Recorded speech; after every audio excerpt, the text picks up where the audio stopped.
I was blown away when I first met Jim Shonts, and he told me that he has found a way to have real estate investors working for him in his operation at PMI Elevation. I think this is just an absolutely genius concept. The idea of hiring your consumers so that your team is built with empathy and inherent knowledge. It's a big part of the success that I've had in life and in my business endeavors as well.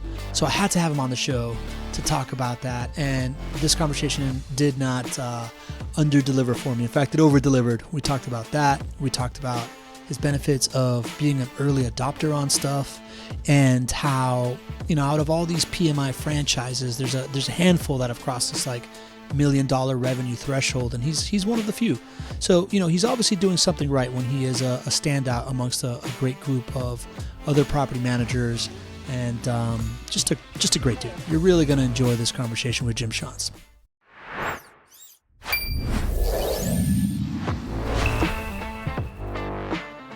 Welcome to the Property Management Frame Breakers podcast.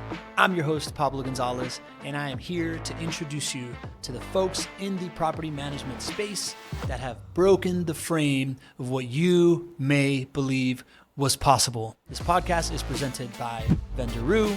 It is your all-in-one AI solution for resolving your maintenance needs. Let's go. Jim Shonts. It's good to see you, man. You as well. It's been a year since we've officially met, broker owner in Florida there. So what a year it has been, man.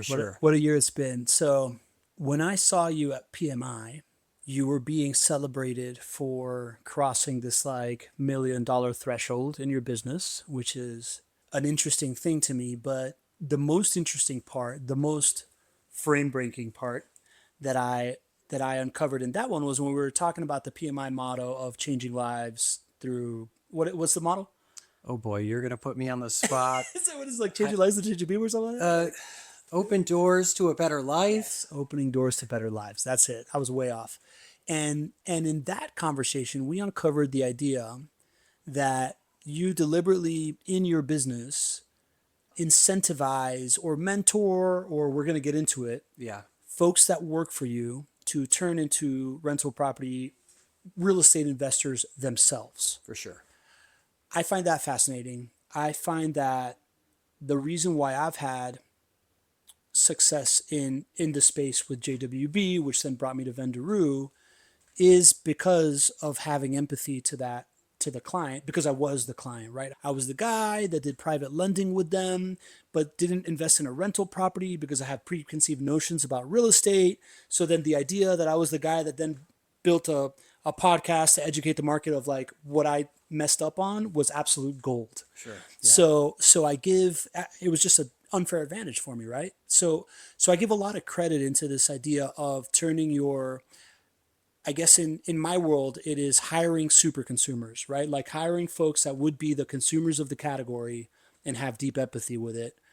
Tell me about how you kind of like thought through starting this program. And am I right? Like, I guess describe the program. What are we talking about here? Yeah, and there's nothing formal about it. But if you think about it in this way, the most common conversation I have with a client is, why do you do a process like you do? Why do you do it this way? How do you rent properties? All those things exist, and they ask those questions of us all the time. And I started thinking, well, I do this process because it's how I managed my properties. And then I took that and I said, okay, how can I now do that for other people? What have I taken out of my success in real estate investing, and how can I help others?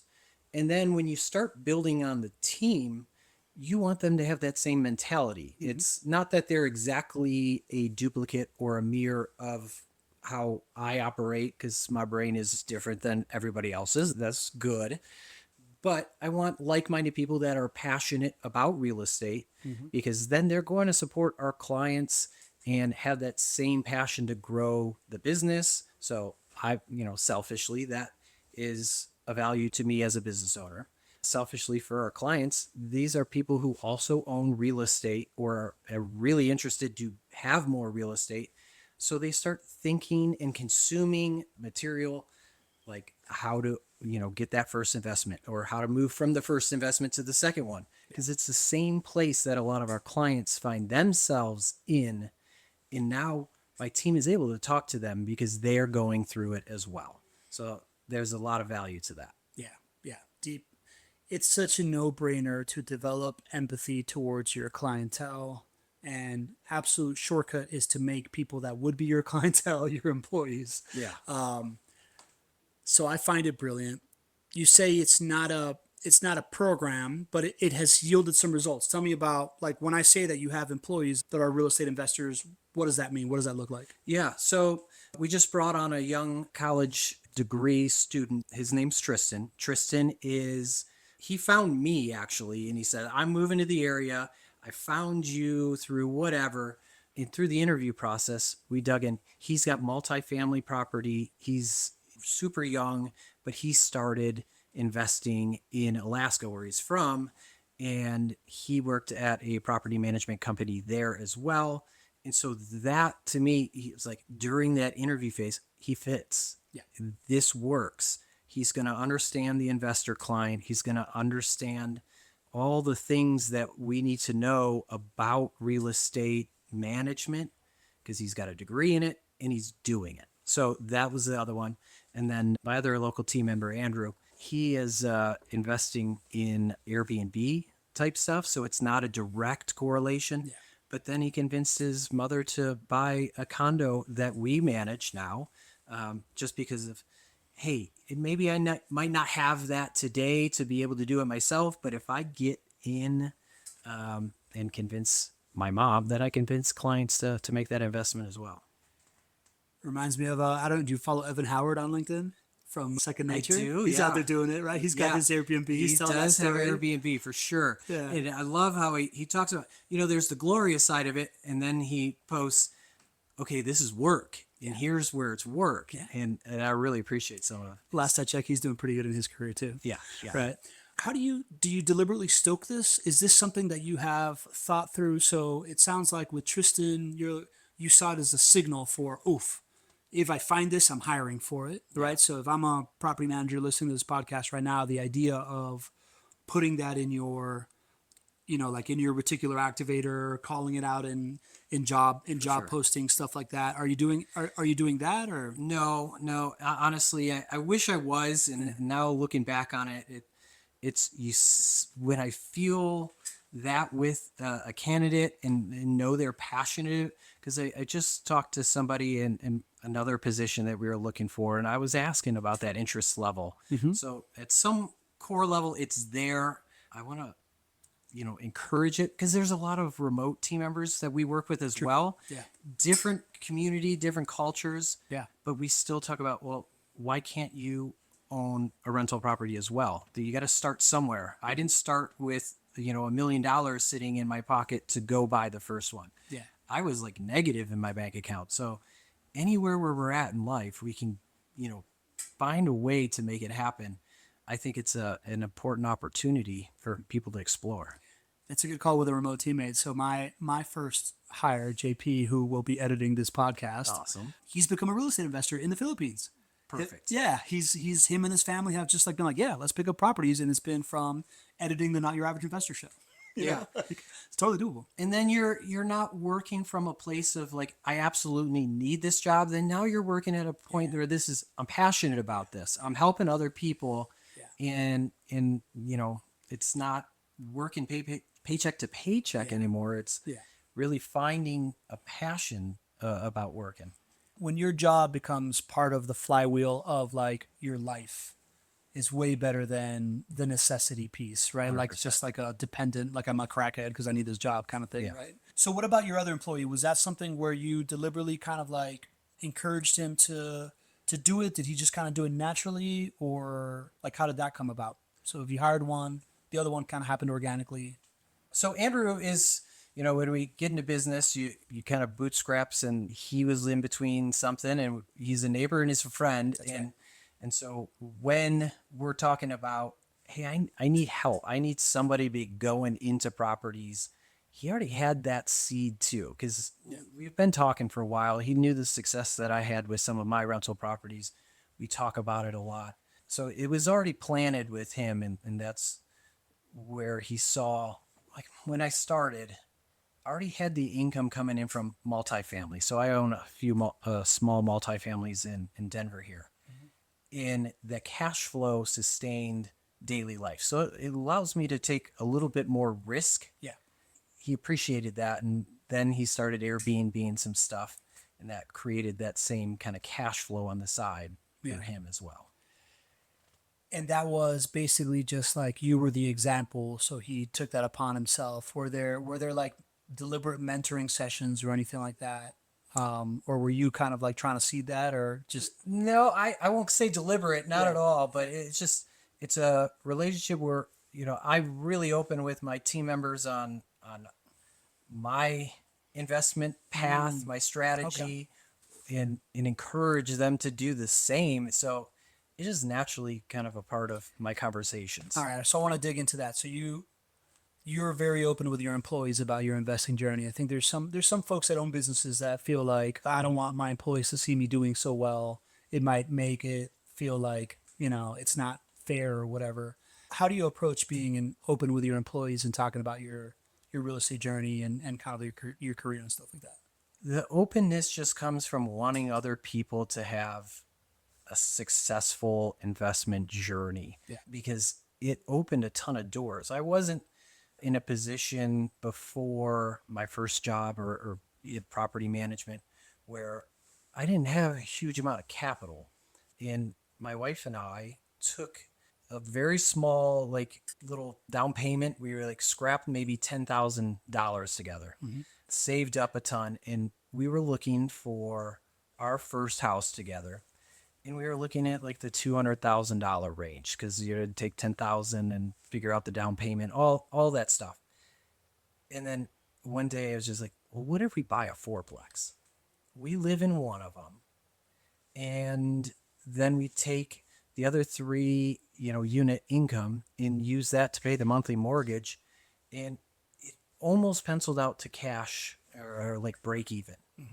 And when we saw it on paper that it could work for us, it opened up a whole new possibility. Like, now we can grow that from this one property, move on, do it again, and then do it again. And that's pretty much what we did. We lived there for a few years, and every time a unit came empty, we sweat equitied it and fixed it up. It made it nice, and then took that and then went down to a duplex, and then eventually our own single family, because at some point you don't want to live next to your residence, and that's its own challenge. And I could do a whole podcast with you on living next door to your residence. I'm currently doing that right now. Yeah, of course. Yeah.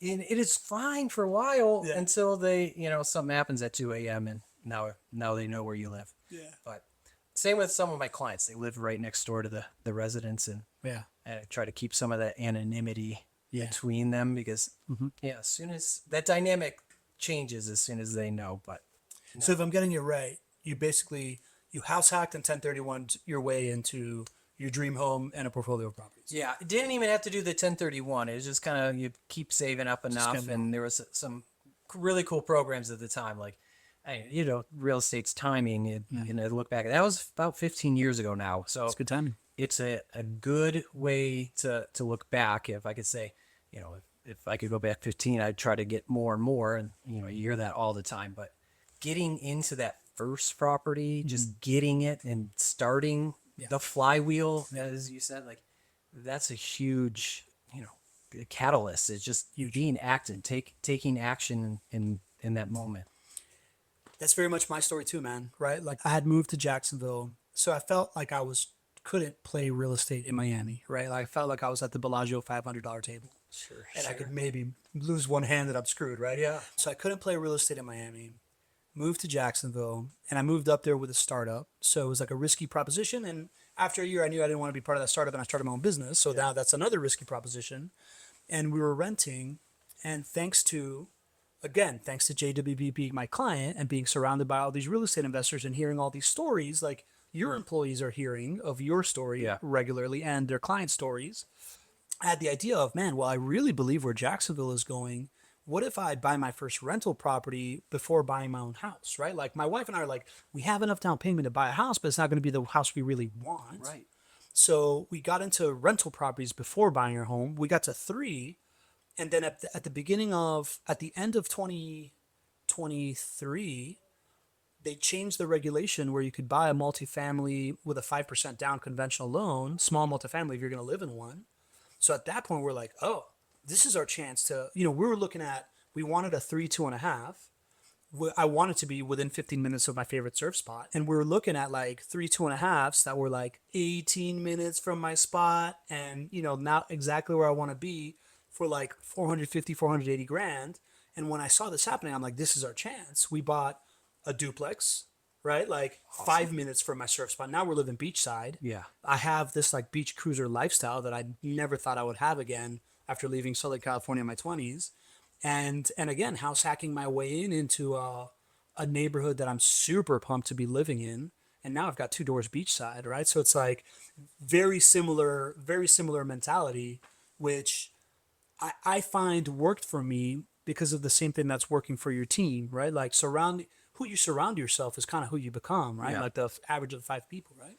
And then, just take advantage of the economic opportunities. Like right now, the whole thing here in Colorado, ADUs, auxiliary dwelling units, they're allowing properties to add them. How do you help some of the housing crisis? Allow more supply to happen.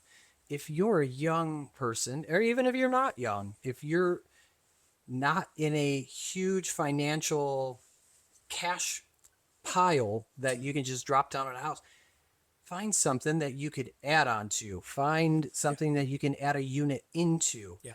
All those things are opportunities to find a new path forward. You don't have to be in that spot forever, because at some point you might get the beach house by yourself. You don't have that tenant next door. Yeah. I mean, that's the goal, right? And then, but you got to start somewhere in realizing the opportunity in that's kind of the thing that we talk about on our team is where are some of those opportunities. I love that, man. I love that you brought up the ADU. It's a direct relationship to the idea of like when this regulation changed and I could go 5% down for multifamily. And it brings me back to like a truth that I have learned to adopt. And now I recognize and I see everywhere that in context, when the context shifts, it creates opportunities, right? It's a big part of this podcast and the POV at Vendoroo and all that stuff, but you can boil it all the way down to, Colorado just changed to ADUs. Now that's the context shift. How can I get in now and make the best of that before the market catches up to that and prices it correctly? Yeah. And continuing to, it's not easy to do the rental property game now in Denver, right? It's like that Miami game. It's pricey. It's pricey. It's a high starting cost to get into that. But, if you're whatever market you're in, it's like as a property management owner, you're uniquely aware of these regulatory changes and opportunities, and continuing to educate your staff on not just how this affects your residents, but how you can take advantage of becoming a real estate investor yourself because of this opportunity is magical right there, right? That's the sauce. Yeah. And one of the things that for me, it was, this was 2008, so we're just coming off of George W. Bush presidency. He was given $7,500 back, but you had to pay it back when you first time home buyer. Then I bought when Obama was president. He's just giving money away, and so the programs will change, and just staying attuned to that and keeping your ear to the ground on where those opportunities exist is huge. What else if you were to we started with this. It's kind of been a fortunate happenstance that this is happening for you. Yeah. If let's just play for 5 minutes. If you were to like ground up, build a property management company and wanting to implement a program where you're incentivizing your team into being real estate owners, being vulnerable and sharing about your real estate journey seems to be like something that you would, like be deliberate about. Teaching them to recognize these inflection point opportunities is another one. Anything else that comes to mind that you would try to build into a program if we were to do this? Yeah, it would be like with my most recent hire, Tristan, and he's now a property manager with us. Having somebody who is already kind of interested in being in those networks. So there's opportunity. There's investing clubs around town. There's different organizations in which people go. And honestly, I did that like 15 years ago too. And you find there's a couple different groups. There's your really experienced investor, and then there's your newbie. There's a lot of newbies. The hungry person that's at the first RIA That's meeting. it. They're you're on different forums and all the things. Everybody's looking for a mentor. No, to find the mentor, be interested in that industry, and then take that and go find people who share like mindsets. Someone who's been doing it for a while. Don't try to say, "Oh, be my mentor." Be very interested in what they're doing, hear their story, and start trying to piece that together back to, okay, what can I do and how can I give back to that individual or that organization? Because getting really involved, that's where you get the real value from. Even like NARPM is, I sat on the sidelines for about a year and then joined up in the leadership, started taking some roles. Really started to see value from those organizations when I put effort and value back into them. You basically just gave me a 2-for-1 there, where one is, if you are going to be hiring, start hiring out of these watering holes of real estate investors and real estate investor curious, like the local RIA, like the bigger pockets messaging board. Yeah, right? Like all those. all that stuff exists, and I'm a big believer in the power of watering holes to like as leverage, right? As you know. And then the other thing that you just gave there is the idea that a lot of my story, right? My professional formation, everything I'm doing now comes from a period of my life, insights from a period of my life where I got very involved in nonprofits. I got on leadership committees of like the young professional stuff, got into boards, and then boom, everything is really like started to make sense for me. Not just, a as the property management owner, being involved in these organizations as a leadership level, you get to start to identify that young talent because you're collaborating with them. You're not just like meeting them for the first time at a meeting, but you're seeing who's actually like putting in the work. And B, encouraging your team to be part of these associations and be on these committees and do these kinds of things to receive that professional formation, to get that networking and to have that access. You start to institutionalize these like levers of access and to people within your organization that again adds to like a flywheel of talent acquisition. 100%. Well summarized. Thanks, man. Yeah. I mean, I just love the concept. All right, so let's move on to, so that's building a team of super consumers. Let's move on to that first part that we talked about. We're at the PMI Summit. They were like announcing their like 200 millionaire club, right? Which means like they want to make 200 franchisees into $1 million businesses. They announced like 13 names. I know that they have like 450 people, right? So you were one of them. Yeah, I'm sure it's more than 13, but yeah, that's the goal of the organization is they're trying to create value and, attract new operators as well to their space. But it's a lofty goal is that, your business is worth $1 million if you choose to sell. It creates that, the financial independence, retire early. Yeah. For me, that's a huge incentive. I'm not young, but I'm not old either. And so if there's a pathway to get to that in a partner, I really like the program. Yeah. Yeah. Well, agreed, right? Like, my last business was more of I'm chasing a thesis, so I just want the opportunity to prove this.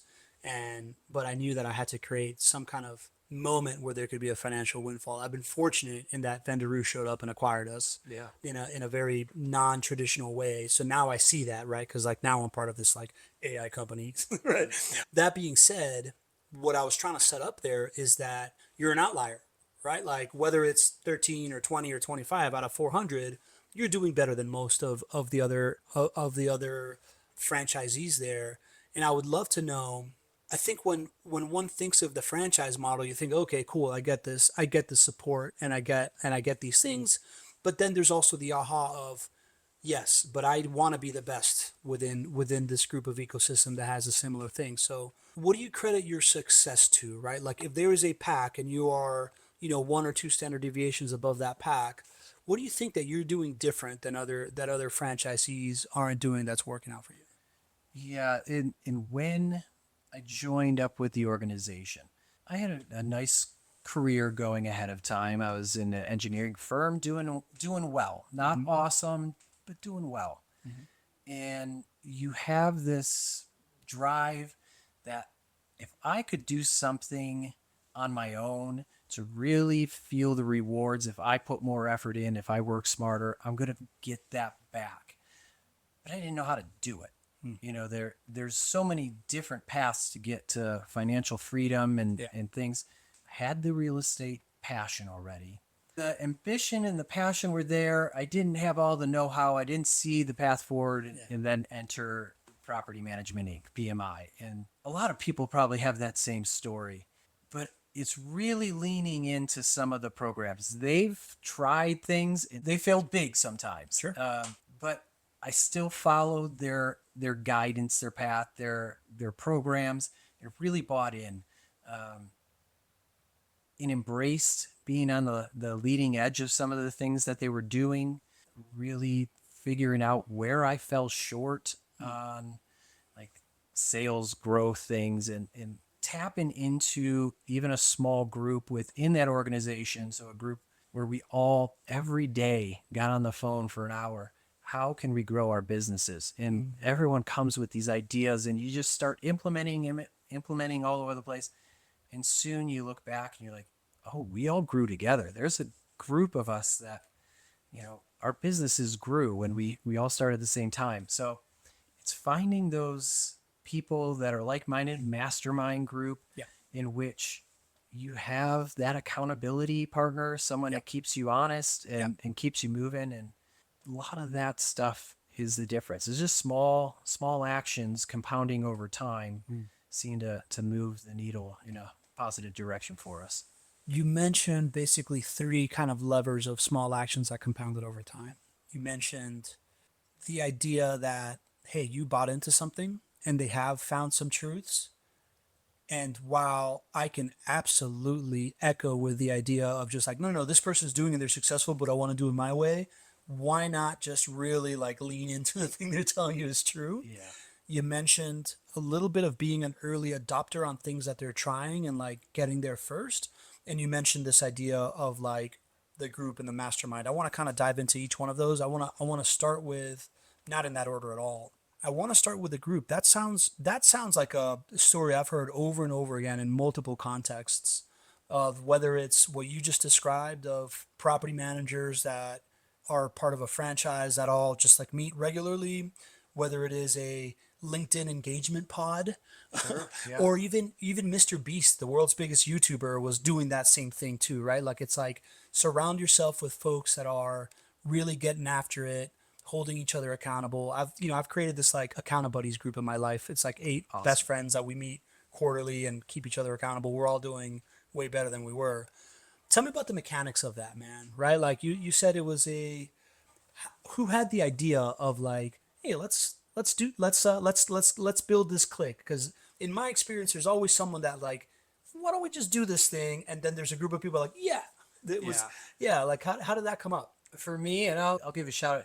The gentleman's name's Steve Ritchie. Okay. He was a corporate employee for PMI at the beginning, but he's sales, and he just attracted so many of us to him because he really was impassioned to make sure that we were growing.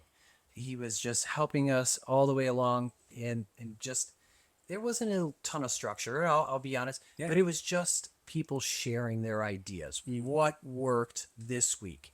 And honestly, there was a lot of cheerleading going on in that group too. Yeah. But that motivated us. When you're ending a call and he's like, tomorrow, I want to, every one of you guys are, getting on the phone, making some phone calls, and I want to hear how it goes. And you have that, and you have all these people, and we were kind of cheering each other on. Growth happened when that happened, because there's a bunch of us who had the same motivation, and we knew if I showed up on that call and I said, I didn't make the calls. Yeah. we're going to hear it from the group. You know, like you can't keep coming in and expecting us to tell you how to grow your business. And then when you don't do something that will grow your business. Yeah. You don't want to look like a chump in front of the group. Yeah. So there was motivation there. Yeah. So Steve came up with it, and he rounded up how many people were on this like daily call. Oh man, I'm probably going to mess up the numbers, but I'd say there was probably 15 to 20 of us consistently on the call. Yeah. And it would kind of just, people come, people go. Yeah. And there's a core group. It's still going in some form or another, but I wouldn't say different players have come and gone over the years. But God, it kind of reminds me I probably should jump back on and get motivated. Buddy, I'm getting a lot of ideas out of this. I'm like, all right, by the end of Q2, I'm starting the like Vendoroo client who's making content, who I can pull together a group of 12 to 20 Vendoroo clients and just start like 100%. pumping them into like making content and helping them make content and stuff like that, right? So anyways, but this isn't about me. So, but I want to deconstruct this. No, but I want to be in the 12, yeah. Believe it. Yeah, you will be. So Steve, who was actually in the franchise, thought of it. People jumped in. It was a daily call.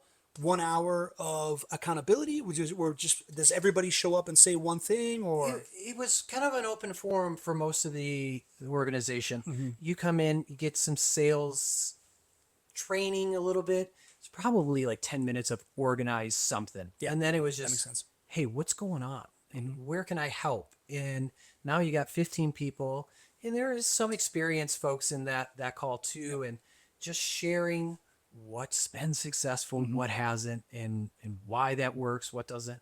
You get a lot of, hey, where should I invest my advertising dollar? Where are you going to do? We're all going to have our opinions. They're all going to be different, but lean on the success and knowledge of the other people who have tried something and share that. So seems pretty easy to show up with like 10 minutes of something to share, and then open up the floor to. So my coach, Jerry McNamara, he has what he calls his office hours. It's a weekly call. He goes through, everybody first announces themselves and says what their superpower is and why people love them. And then we just systematically go through, okay, who's struggling with something right now? And somebody can just come up and give them advice. So the next person who's struggling with something and do it seems kind of like that, a version of that. It can be daily, it can be weekly, it could be monthly, right? But I like the fact that it's not a formal program that just like what you're describing, Jerry's office hours. Some people show up every single week for 6 months. Yes. And some people kind of like show up every 3 weeks or whenever they need something. But you do it enough. There's a core group that kind of keeps it going. People get value out of it. It becomes consistent, not a big lift. So if I'm a property manager listening to this right now and I'm looking for a group like that, we got Narpum Broker Owner coming up. And if you're going to that, just being like, who wants to start something like this, or call up your 5 friends that want to do this and see if you can get critical math and just put a Zoom call on everyone's calendar once a week, once a day, and see who starts coming and start doing it. Seems like a great way to start that compounding thing to level up. Yeah. And the same thing in different organizations, different groups, different networks you have, there's an opportunity to do that. Because even with local Denver NARPM, there's a small group of us, we get together, have lunch, and we just talk about what's some of the challenges. And we find most of the time, take it back to our personal lives and what's going on. You really get to know each other. But that also means when I'm really struggling with an actual issue at a rental property, I have someone to call. Yeah. They're answering it because we have that personal connection. And, I don't need to know every single law situation, whatever.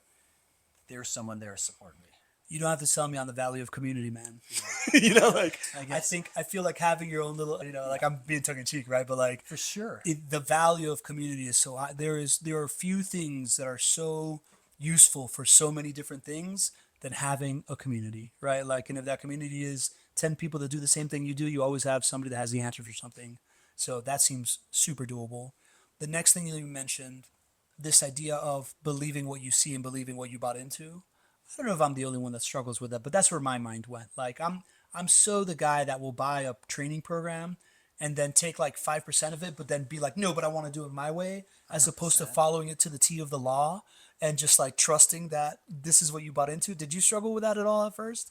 Of course, because you're putting a lot of money out there too. So like a lot of the guidance is, well, you got to partner up with this program. You got to spend money over here. You got to invest in this software. There's a lot of cash outlay, and you got to have some blind faith every once in a while, but not as much as many. I like following a path. Maybe that's the engineer in me. Here's a solution. Follow the solution. Let's go with it. Yes, I put my tweak in, but I'm not 90%. I want to do Not it a on my own. maniac like me. I'm probably the 10%. Yeah. Okay, I'll flip that around. Yeah. But there's so much material out there now. Anything you want to do, health and fitness or nutrition, whatever that is, there's somebody out there who has been there, done that. It works. Giving it out for free. Yes. And charging for it. and A little bit of everything. Yeah. But some of those things work. And it's probably not the biggest key to success is just listening and following someone else, because then you're kind of an employee and there's still a little bit of entrepreneurial, desire in there. So yeah, it's, there's always a little bit of, I want to do it my way. And that's, if you look at my business compared to another P of I location or another property, yeah, there's probably variance there that I found that my way might be a little bit better. I mean, I just derive a lot of value in just kind of like having that repeated to me, right? Like this idea of you don't have to reinvent the wheel on anything. There is a shortcut, and it's go find somebody that's done it before, hear what they're saying, whether it's a personal conversation and then just repeating it and taking action and letting yourself follow it until it fails for you and then adjusting it. Whether it's looking up a YouTube video and doing it, whether it's taking an online course and doing it, or whether it's buying into a franchise system and really just trusting the process. I feel like that's like one of those like underrated pieces of advice you probably can't hear often enough. For sure. Yeah. Okay. So then the last one was you being an early adopter. What kind of things were you talking about as far as like things that you were early in on? So tenant Turner self showings, buying into programs like that when you're listening to someone who's been in property management for 20 years, lack of customer service, that's a terrible idea. Your clients are going to hate it. All the things you hear, and then you realize, no, it works. And then the feedback you get from prospective tenants saying, I really like that showing. I could do it when I wanted to do it. I didn't have a pushy salesperson in the middle of it. Just letting the house sell itself. That's probably like one of those programs, that I'll put that out as 6-7 years ago, that was cool tech then. Yeah. Some of the software programs, Process Street's one for me. I know Lead Simple's out there, and that we're a customer of Lead Simple now. I actually use both, but that's a different story. But those kind of things where you start getting ahead, you're like, okay, there's always been a standard operating procedure book. Well, now it's tech systematized and automated, and all those starting to get there. And then now, even with like my partnership with Vendoroo, saying, okay, maintenance has been something that had to be done at rental properties and, any property forever. Yeah. And there was that iteration where you could go through all the things that I just said. Like, okay, there's some automation, works with Property Meld, and, there's some automation, there's some cool tools we can do. And now I'm looking at the next thing, sitting at the leading edge of, here I am, the AI, generative agents, all the things that like, it's kind of scary, but it's also, this is where I kind of like sitting on that edge of, I want to be one of the first people in here. I want this to feel normal and part of what we do, because we're already starting to feel how it's improved our maintenance, like work order time, our turn time, the amount of messages per work order. We're seeing that stuff go up already. And, that means we're putting more communication out to our client.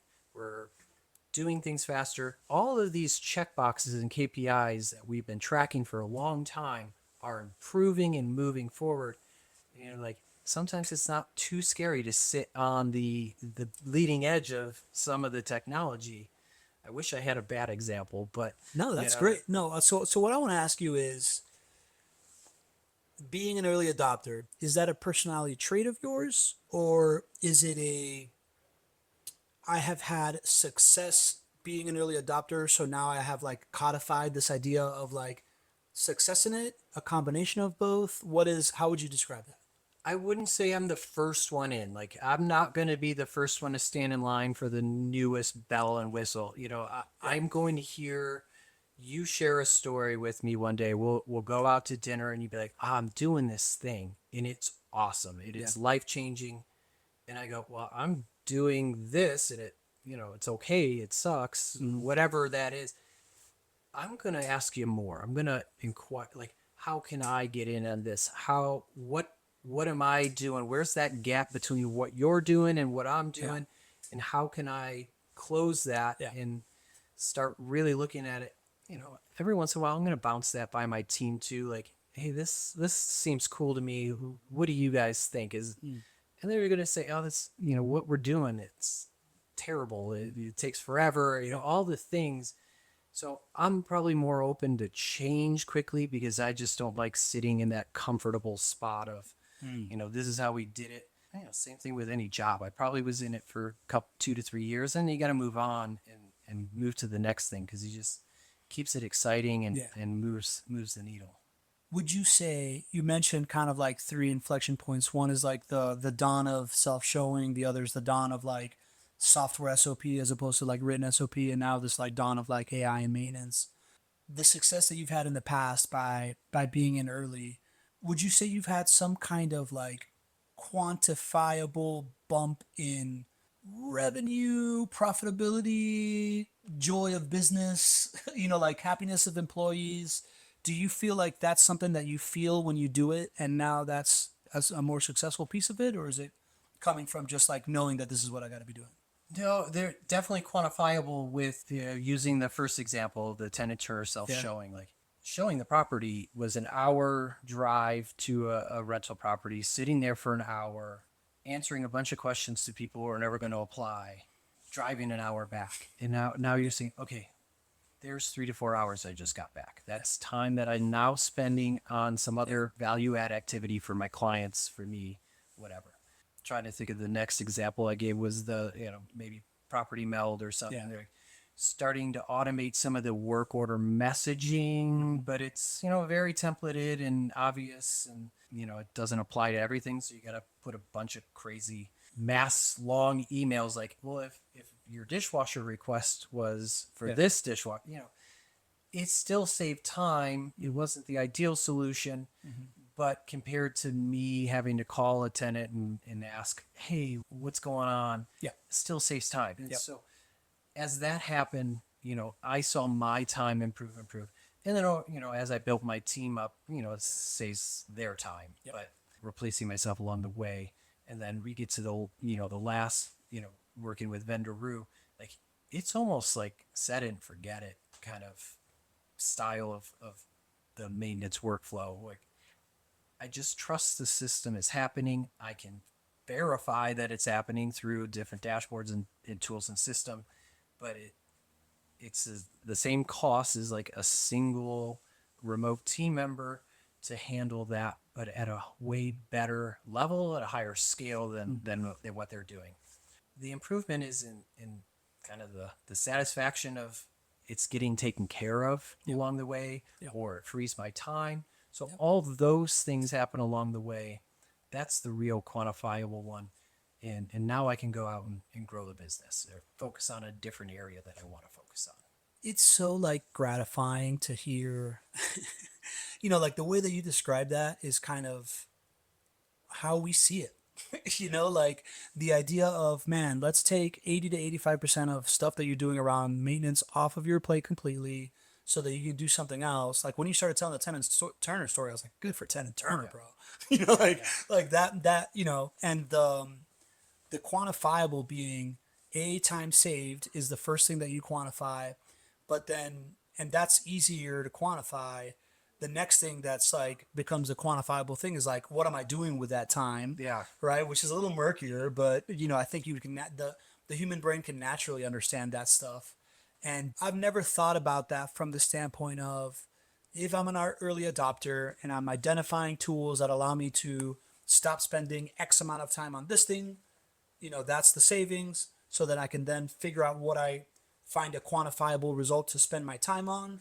It feels like that's the value prop of the early adopter. And if we go back to kind of like what we've been talking about in the conversation, is just the compounding interest of taking these consistent actions on a disciplined philosophy like that. I see why it leads to outsized results. Yeah. And I appreciate you finding that, because even I don't notice it. It's Most just, people don't figure that. Yeah. because you save the time here. I obviously took it and invested it, somewhere. Yeah. In some other program, process, tool, system, software. Yeah. And it just snowballs, flywheels, whatever you want to call it, Yeah. into an opportunity. And then just growing that with team members too, it gives them. And so now for me, it's 5 or 6 people, but every single one of those advancements now opens up a larger value opportunity for the whole organization. Makes perfect sense, man. Yeah, no, I had never really distilled it like that, but that's the value of these conversations, right? Like, Kinda like it. I find a lot of like flow state and like listening to people and trying to explain back what we're talking about in podcasts. It's therapeutic. I love that Jim Shonts has had so much success in being an early adopter to technology. And here's the deal. You don't have to be an early adopter to still be on the front wave of AI adoption and use a proven technology like Vendoroo. We serve thousands and thousands of doors. We have hundreds of clients. And what we hear from them is what you'll hear from Jim in this podcast as well. He's a client of ours. This idea that we free their team up from worrying about the mundane and being able to focus on the things that really move the needle for their business, like growth, or really babysitting those really critical moments, or maybe clocking out a day early and getting some extra night's sleep and watching your kid play basketball or something like that.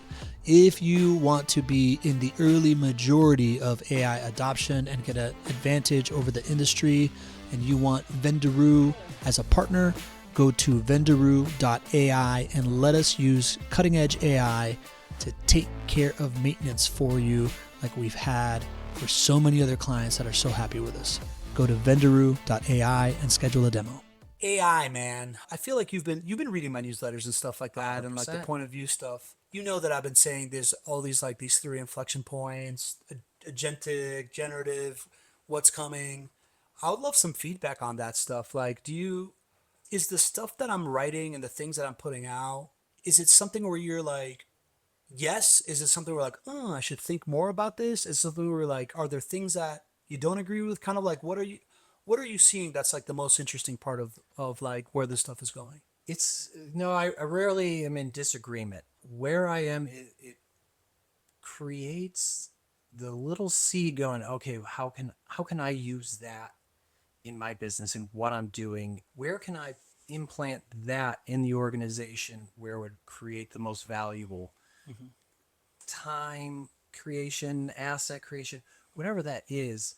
It's a little scary too, because there's a lot of AI opportunity. We don't know where we're going with the technology, who it's going to replace.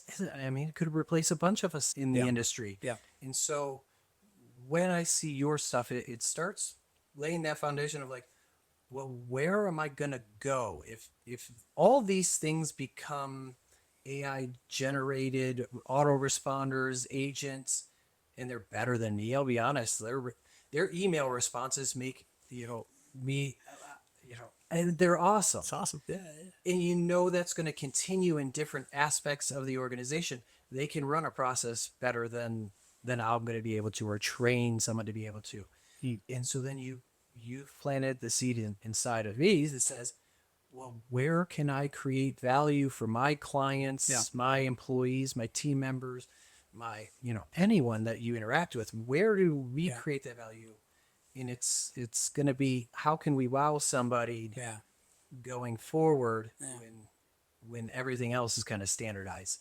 Yeah, man, I'm deep in that thought right now. I was just arguing with my accountability group. I have my WhatsApp chat, right? Yeah. I sent them like this last one that I wrote. I'm really proud of it. So I sent it to them. And one of them, my buddy Nick, was like, "Yeah, man, like I just don't think people realize how much it's going to disrupt stuff and how many jobs are going to go away and stuff like that." And I just keep thinking that every time a context shifts, there's a new gap, right? Like every time something changes, something is now missing. And I feel like, yeah, man, AI really is going to change stuff. But like that just means there's going to be more and more, there's always going to be a developer of it, a driver of it, and a gap filler of it. Every time something changes, right? So I kind of see it that way. And the one that I'm hottest on is this idea that if AI starts doing all the stuff that we know that has to happen all the time, then us as humans, definitely as property managers, we're all going to be in the wow business. Like the one thing that if everything AI will always be able to like take the past and synthesize it and make the present happen around it. That's where it's going. Sure. But like the idea of, man, how do we add personal touches to things, and how do we think more like I've heard people talking about like how do we think more like a hospitality company, but just how do we get into the under promise over deliver on every singular moment that we can do? And the human brain will always be good for that, and people will always be good for that because that's what you want to feel, right? Yeah. There's just so much opportunity in the team dynamic every single day, and taking everyone's going to have a different version of how it can impact or improve their operations or improve their sales technique. And there's a lot to consume. And like you said earlier, I like being on the forefront of these things, but I don't this one's tough to attack because it's so early. Yeah. There's not like definitive people like this product here is everyone, you go here and you go here. Yeah. What's interesting about this is, right, like if you read Crossing the Chasm, there's like the different personas of just like like the tip of the spear innovator, there's the early adopter, there's the early majority, and then there is when everybody else gets into it. I would put you somewhere in the early adopter to early majority side of it based on how you described. What I think is really, really interesting is AI is progressing so much faster, right? Like the Moore's law of it all is like speeding everything up more and more and more and more. Oh yeah. And the idea that like there is such like an the analysis by paralysis threat of it gets even more and more real when everything is just like new, better. And I wonder how that's going to affect things, because I do think that there's a very rational case for, yeah, I just want to hear somebody else tell me it worked for them, and then I'm in. Yeah. But like I feel like you're going to hear somebody else telling you something worked for them more and more often, and I wonder how that's going to affect like the human psyche around it all, right? Like it's crazy. It's in every aspect of the business. Like I've got now a AI generated time task creator. Like I tell it how important something is for me, when I need it done by, and it puts it on my calendar and says, this is when you're doing it. Now, do I listen to it? No. That life happens. But is that an out of the box tool, or is that something that is out of the box? That's Motion. Oh, that's what I'm using now. All right.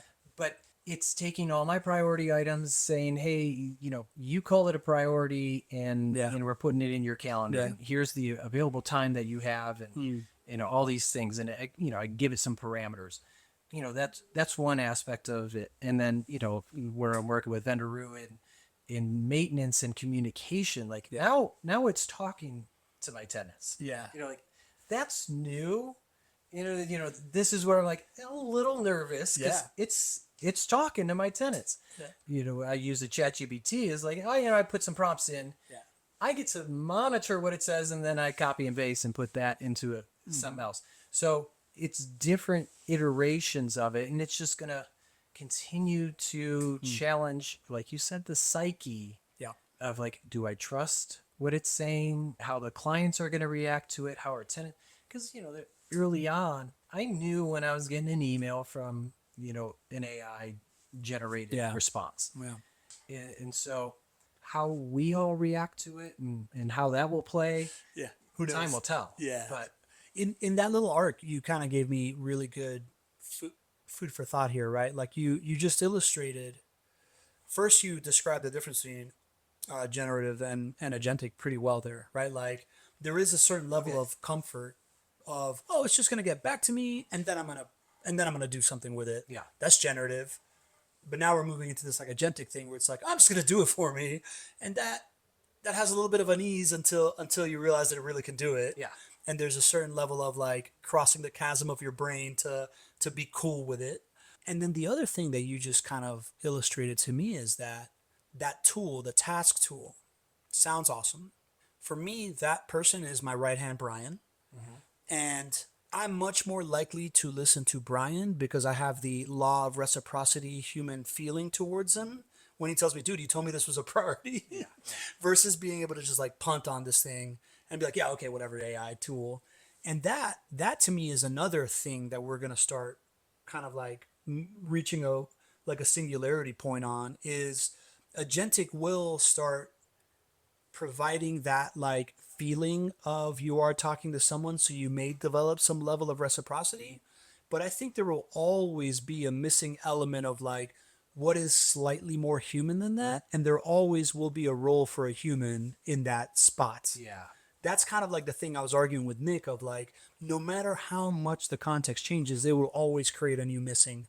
And that gives me like a real peace of mind. Yeah, self-driving cars might take Uber's jobs away, Uber people's jobs away, but Uber at some point gave everybody the ability to now like not have to go to the job that they hate because they could just like drive part-time and do stuff until they find another job, right? Like as we continue solving these problems with it, there will always be that little gap of humanity that can be filled in that will continue to give people opportunities, my take.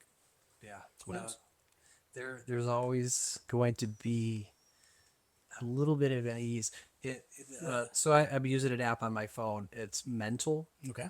Well, they rolled out like AI generated therapists. They're like, so like they're, I tried it once and it was just like, I want to see what it comes back with. And it still feels like you're talking very much to auto generated response. Yeah. So yes, there's a long runway before, and I think we'll still feel something, right? Yeah. Anything else, Jim? Anything else that we haven't hit on here that you wanted to talk about? No, I think this was awesome. Yeah, I appreciate it. Yeah, I appreciate you, man. This is cool. I appreciate the way that every time that I've interacted with you, you have this like warm butter energy. Okay. like it's like soothing and uplifting, and you feel like a guy that's always, at least every time I've interacted with you, you're always there to also help in whatever is happening. And I feel like that's like a thing that I recognize from you, and I really appreciate it, man. For everything from doing the thing at the PMI conference to doing this podcast to, like helping us do ads and stuff like that for Vendoroo. I just want to say thanks, man. Thanks for having me in your home. This is awesome. Yeah. Thanks for coming. Appreciate you, man.